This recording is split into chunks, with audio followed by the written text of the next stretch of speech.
Après le départ de Gillan et Glover en 1973, Deep Purple ne s'est pas arrêté.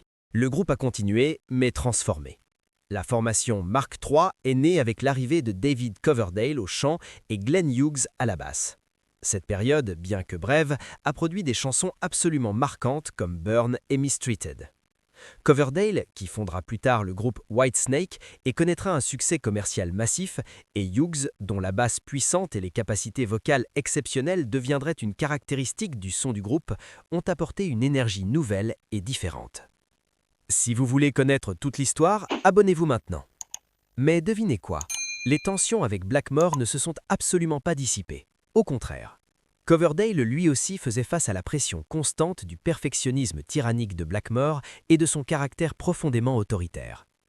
Bien qu'il admirât sincèrement le talent technique de Blackmore, Coverdale admit plus tard que travailler sous son regard critique permanent et ses exigences inflexibles était un défi psychologique constant.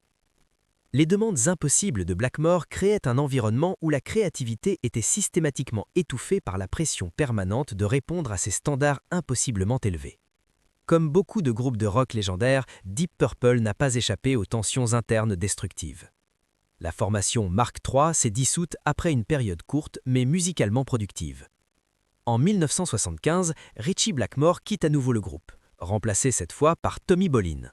Le groupe entre alors dans une période d'expérimentation musicale radicale. Cette formation Mark IV a produit l'album Come Taste the Band, un disque fortement influencé par le funk et le jazz, une direction complètement différente de leur son hard rock habituel.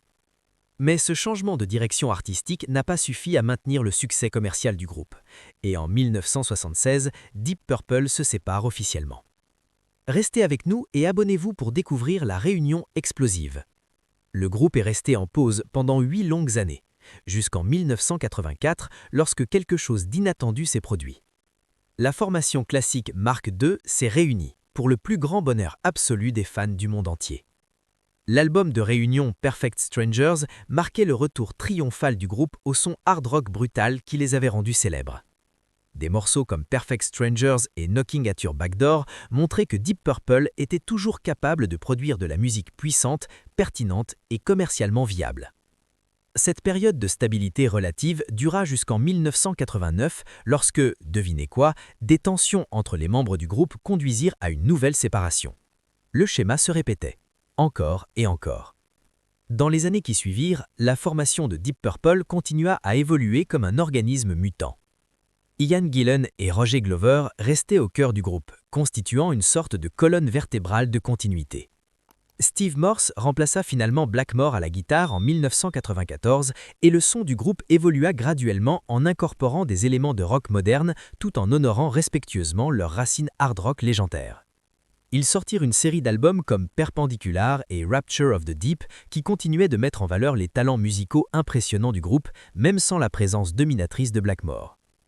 Une année allait changer Deep Purple pour toujours. Lors de leur tournée de cette année-là, quelque chose d'absolument incroyable s'est produit. Quelque chose qui résume parfaitement le caractère volatile et imprévisible de Ritchie Blackmore. En plein concert, devant des milliers de fans stupéfaits, Ritchie Blackmore a tout simplement quitté la scène.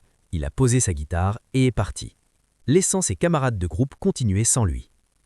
Si ce comportement vous choque, montrez votre soutien en vous abonnant. Ce n'était pas une urgence médicale, ce n'était pas un problème technique, c'était simplement Ritchie Blackmore étant Ritchie Blackmore. Cet incident dramatique marqua le début de son départ définitif du groupe, un acte que Ian Gillan décrivit avec une franchise brutale comme un soulagement absolu. Pourquoi un soulagement ? Parce que depuis leur réunion en 1984, Blackmore s'était systématiquement positionné comme le membre dominant du groupe, exigeant une part disproportionnée des revenus et prenant des décisions unilatérales concernant l'embauche et le licenciement des musiciens. Exactement comme il l'avait fait avec Rainbow, son autre projet musical où il régnait comme un tyran absolu. En 1988, le manager personnel de Blackmore était devenu également le manager de Deep Purple. Un conflit d'intérêts flagrant qui donnait à Blackmore un pouvoir démesuré au groupe. Cette même année, Blackmore força Ian Gillan à quitter le groupe, citant son comportement et notamment son alcoolisme qui, selon Blackmore, affectait négativement ses performances scéniques. N'oubliez pas de vous abonner pour connaître la suite de cette saga. Cette décision raviva toutes les animosités en coulisses des années 70, lorsque les membres du groupe étaient théoriquement égaux, mais que Blackmore se comportait comme un dictateur musical. Une fois Ian Gillan parti, Blackmore poussa également pour l'embauche de Joe Lynn Turner, l'ancien chanteur de Rainbow. Ce choix donna naissance à un album que de nombreux fans considèrent aujourd'hui comme l'un des plus faibles de toute la discographie de Deep Purple. En 1992, le label de disques décida qu'il était absolument nécessaire que Ian Gillan revienne pour un album et une tournée célébrant le 25e anniversaire du groupe. La couverture de cet album, comme Ian Gillan le décrivit plus tard dans son autobiographie, symbolisait parfaitement la lutte pour la domination, deux têtes de dragon se faisant face, représentant visuellement le conflit permanent entre lui et Blackmore. Blackmore n'était absolument pas content que quelqu'un d'autre, en l'occurrence le label, impose des changements de personnel, tandis que Gillan était fermement déterminé à rester cette fois-ci. Les tensions montèrent à un niveau aussi comique. Avant leur tournée prévue au Japon, Blackmore déchira même son propre passeport, dans une tentative désespérée et enfantine de prendre le contrôle de la situation. Abonnez-vous pour découvrir comment le groupe a survécu. Mais le groupe décida collectivement de continuer avec les concerts prévalus. Et leur manager, qui initialement avait pris parti pour Blackmore par intérêt financier, soutint finalement le reste du groupe. Ils engagèrent Joe Satriani, l'un des guitaristes les plus respectés du monde, pour compléter temporairement les concerts. Puis, ils trouvèrent finalement Steve Morse comme remplaçant permanent. Morse, l'un des guitaristes les plus techniquement accomplis de la planète, n'avait pas l'imprévisibilité volcanique de Blackmore. Mais il apportait quelque chose d'infiniment plus précieux, de la fraîcheur musicale et une camaraderie authentique qui avait cruellement manqué pendant des années. Ce changement joua probablement un rôle absolument clé dans le maintien du groupe sur la route pendant de nombreuses années encore. Avec Morse, ils ont joué plus de concerts qu'ils n'en avaient jamais fait avec Blackmore. Et surtout, tout le monde souriait enfin sur scène. Un détail apparemment mineur, mais absolument révélateur. Dans des interviews au fil des années, Ian Gillan a abordé avec une franchise désarmante l'impact du départ de Blackmore et les changements profonds qui ont suivi. C'était assez désagréable quand on a terminé et que Richie est parti, reconnaît Gillan, admettant les années difficiles de conflit qui avaient conduit à cette séparation finale. Mais voici ce qui est fascinant. Avec le temps, l'animosité a lentement disparu. Si cette évolution vous intéresse, abonnez-vous maintenant. Gillan a partagé que les tensions se sont progressivement apaisées une fois qu'ils ont pu résoudre les affaires commerciales et financières compliquées qui avaient empoisonné leurs relations pendant des années. Il a également mentionné que bien qu'ils aient échangé quelques notes agréables par l'intermédiaire de leur manager, la communication entre lui et Blackmore n'était jamais directe. Blackmore, fidèle à son caractère excentrique, s'était complètement éloigné de la technologie moderne. Pas de téléphone portable, pas d'ordinateur. Vivant plutôt dans un monde presque médiéval de chevaliers et de légendes arthuriennes, comme le dit Gillan avec un humour affectueux. Malgré leurs différences fondamentales, Gillan a exprimé un respect mutuel, affirmant qu'ils avaient finalement dépassé les anciens problèmes destructeurs. Mais l'idée d'une réunion avec Blackmore, cela ne plaisait absolument pas à Gillan. Il a catégoriquement écarté cette possibilité, affirmant que ce serait probablement un cirque médiatique et une distraction majeure par rapport au succès actuel stable du groupe. « Ce ne serait pas du tout amusant », a expliqué Gillan, car nous ne travaillons plus de cette manière autoritaire et toxique. N'oubliez pas de vous abonner pour connaître la métaphore puissante de Gillan. Il a également souligné que même s'ils avaient résolu beaucoup de leurs anciennes difficultés émotionnelles, l'idée de se réunir musicalement avec Blackmore était quelque chose qu'ils ne désiraient tout simplement pas. Quand on divorce, il est extrêmement difficile de revenir en arrière, a réfléchi Gillan, comparant brillamment leur relation fracturée à un divorce conjugal. Il a insisté sur l'importance absolue de respecter le passé glorieux, tout en reconnaissant honnêtement que le revisiter pourrait potentiellement endommager les souvenirs précieux qu'ils ont créés ensemble. Dans une interview particulièrement révélatrice de 2017, Gillan a approfondi les conséquences positives du départ de Blackmore. Il a admis avec une franchise brutale que le groupe mourrait littéralement avant que Blackmore parte. Les concerts devenaient de plus en plus courts, le public s'amenuisait progressivement, l'énergie s'évaporait. Selon Gillan, le comportement de plus en plus erratique de Blackmore, y compris le fait de quitter la scène en plein concert, avait directement contribué au déclin commercial et artistique du groupe. Mais une fois que Blackmore est parti, transformation complète. Le groupe a connu un véritable renouveau créatif et personnel. Des membres comme Jon Lord, Roger Glover et Ian Paice ont commencé à retrouver leur confiance perdue. Leur personnalité distincte refaisait enfin surface, maintenant qu'ils n'étaient plus écrasés sous l'ombre dominante de la présence tyrannique de Blackmore. Abonnez-vous pour découvrir la métaphore météorologique parfaite. Quand Ritchie est parti, il a cessé de pleuvoir et le soleil a finalement apparu, a remarqué Gillan dans une métaphore absolument parfaite, décrivant le changement positif radical dans la dynamique du groupe. Gillan a également réfléchi aux contributions indéniables de Blackmore à la musique de Deep Purple, reconnaissant honnêtement son immense talent de guitariste et de performeur scénique. C'était un showman fantastique, merveilleux et un guitariste absolument extraordinaire, articulé, très lyrique et profondément expressif, a loué Gillan, malgré toutes leurs relations tumultueuses. Malgré les années de conflits destructeurs, Gillan a exprimé son appréciation sincère pour le talent musical de Blackmore, le reconnaissant comme un élément absolument clé du succès monumental du groupe dans ses premières légendaires années. Pour sa part, Blackmore a également commenté son temps passé avec Deep Purple, bien que dans des termes considérablement moins flatteurs que Gillan. Dans une interview de 1995, Blackmore a admis sans détour qu'il trouvait Gillan grossier et vulgaire, faisant référence à la tendance du chanteur à chercher délibérément la provocation et le choc. Il a également décrit sa décision de quitter définitivement le groupe comme faisant partie de son désir plus large de former un nouveau projet musical et d'explorer des territoires sonores complètement différents. Si la carrière post-Deep Purple de Blackmore vous intéresse, abonnez-vous. Après son départ de Deep Purple, Blackmore a formé le groupe Rainbow, ce qui lui a permis d'explorer un son parfois plus commercialement accessible que les racines lourdes de Deep Purple. Avec des chanteurs comme Ronnie James Dio et Graham Bonnet, Rainbow a connu un succès commercial significatif.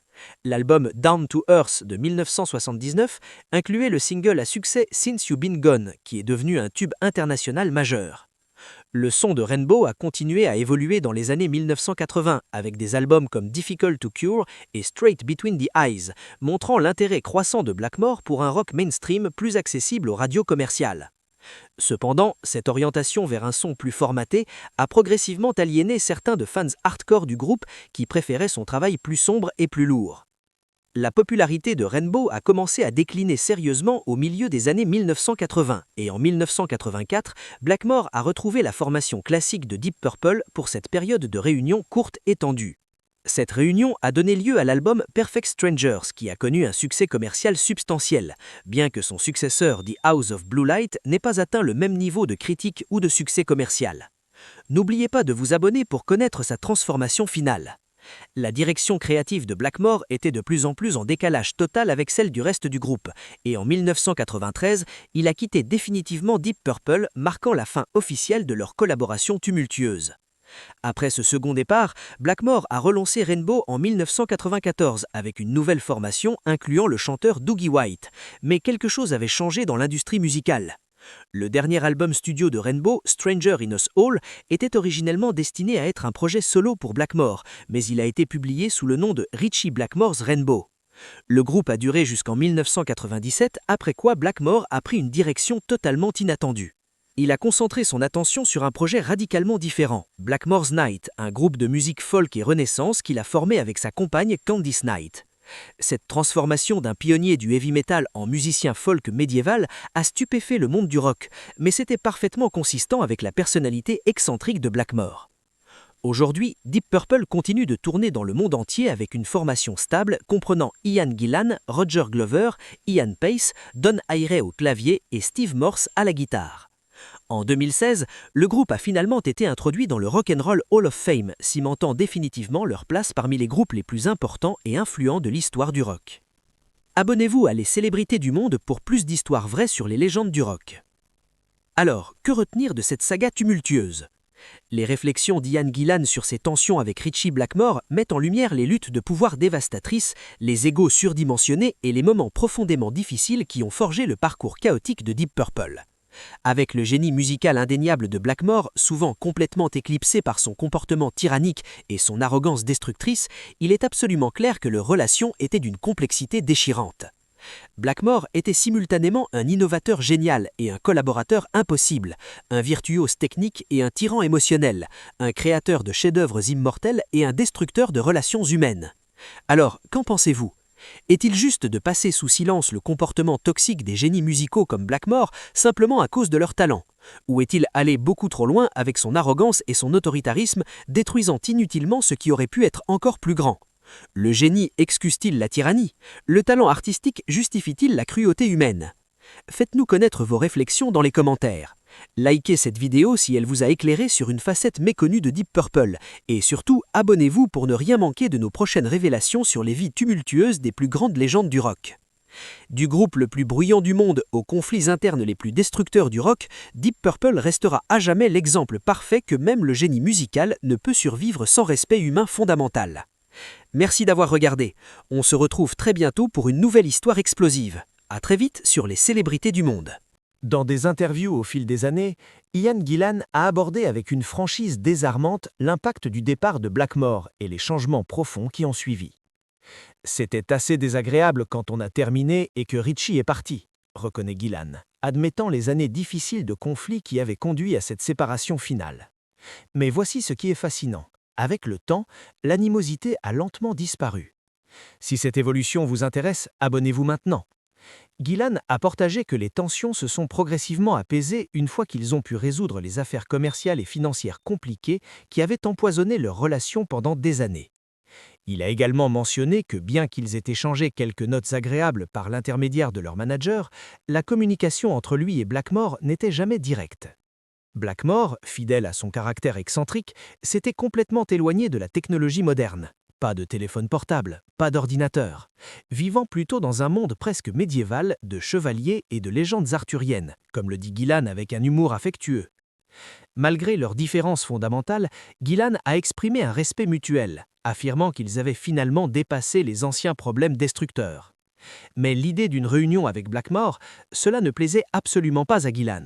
Il a catégoriquement écarté cette possibilité, affirmant que ce serait probablement un cirque médiatique et une distraction majeure par rapport au succès actuel stable du groupe. Ce ne serait pas du tout amusant, a expliqué Gillan, car nous ne travaillons plus de cette manière autoritaire et toxique. N'oubliez pas de vous abonner pour connaître la métaphore puissante de Gillan. Il a également souligné que même s'ils avaient résolu beaucoup de leurs anciennes difficultés émotionnelles, l'idée de se réunir musicalement avec Blackmore était quelque chose qu'ils ne désiraient tout simplement pas. Quand on divorce, il est extrêmement difficile de revenir en arrière, a réfléchi Gillan, comparant brillamment leur relation fracturée à un divorce conjugal. Il a insisté sur l'importance absolue de respecter le passé glorieux, tout en reconnaissant honnêtement que le revisiter pourrait potentiellement endommager les souvenirs précieux qu'ils ont créés ensemble. Dans une interview particulièrement révélatrice de 2017, Gillan a approfondi les conséquences positives du départ de Blackmore. Il a admis avec une franchise brutale que le groupe mourrait littéralement avant que Blackmore parte. Les concerts devenaient de plus en plus courts, le public s'amenuisait progressivement, l'énergie s'évaporait. Selon Gillan, le comportement de plus en plus erratique de Blackmore, y compris le fait de quitter la scène en plein concert, avait directement contribué au déclin commercial et artistique du groupe. Mais une fois que Blackmore est parti, transformation complète. Le groupe a connu un véritable renouveau créatif et personnel. Des membres comme Jon Lord, Roger Glover et Ian Paice ont commencé à retrouver leur confiance perdue. Leur personnalité distincte refaisait enfin surface, maintenant qu'ils n'étaient plus écrasés sous l'ombre dominante de la présence tyrannique de Blackmore. Abonnez-vous pour découvrir la métaphore météorologique parfaite. Quand Richie est parti, il a cessé de pleuvoir et le soleil a finalement apparu, a remarqué Gillan dans une métaphore absolument parfaite, décrivant le changement positif radical dans la dynamique du groupe. Gillan a également réfléchi aux contributions indéniables de Blackmore à la musique de Deep Purple, reconnaissant honnêtement son immense talent de guitariste et de performeur scénique. C'était un showman fantastique, merveilleux et un guitariste absolument extraordinaire, articulé, très lyrique et profondément expressif, a loué Gillan, malgré toutes leurs relations tumultueuses. Malgré les années de conflits destructeurs, Gillan a exprimé son appréciation sincère pour le talent musical de Blackmore, le reconnaissant comme un élément absolument clé du succès monumental du groupe dans ses premières légendaires années. Pour sa part, Blackmore a également commenté son temps passé avec Deep Purple, bien que dans des termes considérablement moins flatteurs que Gillan. Dans une interview de 1995, Blackmore a admis sans détour qu'il trouvait Gillan grossier et vulgaire, faisant référence à la tendance du chanteur à chercher délibérément la provocation et le choc. Il a également décrit sa décision de quitter définitivement le groupe comme faisant partie de son désir plus large de former un nouveau projet musical et d'explorer des territoires sonores complètement différents. Si la carrière post-Deep Purple de Blackmore vous intéresse, abonnez-vous. Après son départ de Deep Purple, Blackmore a formé le groupe Rainbow, ce qui lui a permis d'explorer un son parfois plus commercialement accessible que les racines lourdes de Deep Purple. Avec des chanteurs comme Ronnie James Dio et Graham Bonnet, Rainbow a connu un succès commercial significatif. L'album Down to Earth de 1979 incluait le single à succès Since You've Been Gone, qui est devenu un tube international majeur. Le son de Rainbow a continué à évoluer dans les années 1980 avec des albums comme Difficult to Cure et Straight Between the Eyes, montrant l'intérêt croissant de Blackmore pour un rock mainstream plus accessible aux radios commerciales. Cependant, cette orientation vers un son plus formaté a progressivement aliéné certains de fans hardcore du groupe qui préféraient son travail plus sombre et plus lourd. La popularité de Rainbow a commencé à décliner sérieusement au milieu des années 1980 et en 1984, Blackmore a retrouvé la formation classique de Deep Purple pour cette période de réunion courte et tendue. Cette réunion a donné lieu à l'album Perfect Strangers qui a connu un succès commercial substantiel, bien que son successeur The House of Blue Light n'ait pas atteint le même niveau de critique ou de succès commercial. N'oubliez pas de vous abonner pour connaître sa transformation finale. La direction créative de Blackmore était de plus en plus en décalage total avec celle du reste du groupe, et en 1993, il a quitté définitivement Deep Purple, marquant la fin officielle de leur collaboration tumultueuse. Après ce second départ, Blackmore a relancé Rainbow en 1994 avec une nouvelle formation incluant le chanteur Dougie White, mais quelque chose avait changé dans l'industrie musicale. Le dernier album studio de Rainbow, Stranger in Us All, était originellement destiné à être un projet solo pour Blackmore, mais il a été publié sous le nom de Ritchie Blackmore's Rainbow. Le groupe a duré jusqu'en 1997, après quoi Blackmore a pris une direction totalement inattendue.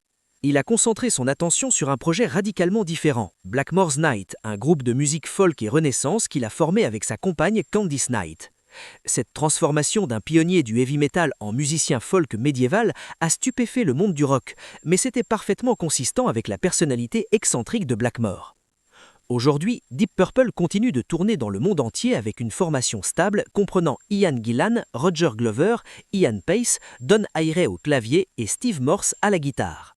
En 2016, le groupe a finalement été introduit dans le Rock and Roll Hall of Fame, cimentant définitivement leur place parmi les groupes les plus importants et influents de l'histoire du rock. Abonnez-vous à Les Célébrités du Monde pour plus d'histoires vraies sur les légendes du rock. Alors, que retenir de cette saga tumultueuse ?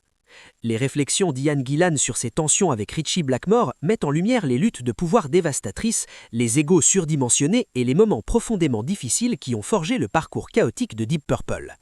Avec le génie musical indéniable de Blackmore, souvent complètement éclipsé par son comportement tyrannique et son arrogance destructrice, il est absolument clair que leur relation était d'une complexité déchirante. Blackmore était simultanément un innovateur génial et un collaborateur impossible, un virtuose technique et un tyran émotionnel, un créateur de chefs-d'œuvre immortels et un destructeur de relations humaines. Alors, qu'en pensez-vous ? Est-il juste de passer sous silence le comportement toxique des génies musicaux comme Blackmore simplement à cause de leur talent ? Ou est-il allé beaucoup trop loin avec son arrogance et son autoritarisme, détruisant inutilement ce qui aurait pu être encore plus grand ? Le génie excuse-t-il la tyrannie ? Le talent artistique justifie-t-il la cruauté humaine ? Faites-nous connaître vos réflexions dans les commentaires. Likez cette vidéo si elle vous a éclairé sur une facette méconnue de Deep Purple et surtout abonnez-vous pour ne rien manquer de nos prochaines révélations sur les vies tumultueuses des plus grandes légendes du rock. Du groupe le plus bruyant du monde aux conflits internes les plus destructeurs du rock, Deep Purple restera à jamais l'exemple parfait que même le génie musical ne peut survivre sans respect humain fondamental. Merci d'avoir regardé. On se retrouve très bientôt pour une nouvelle histoire explosive. À très vite sur Les Célébrités du Monde.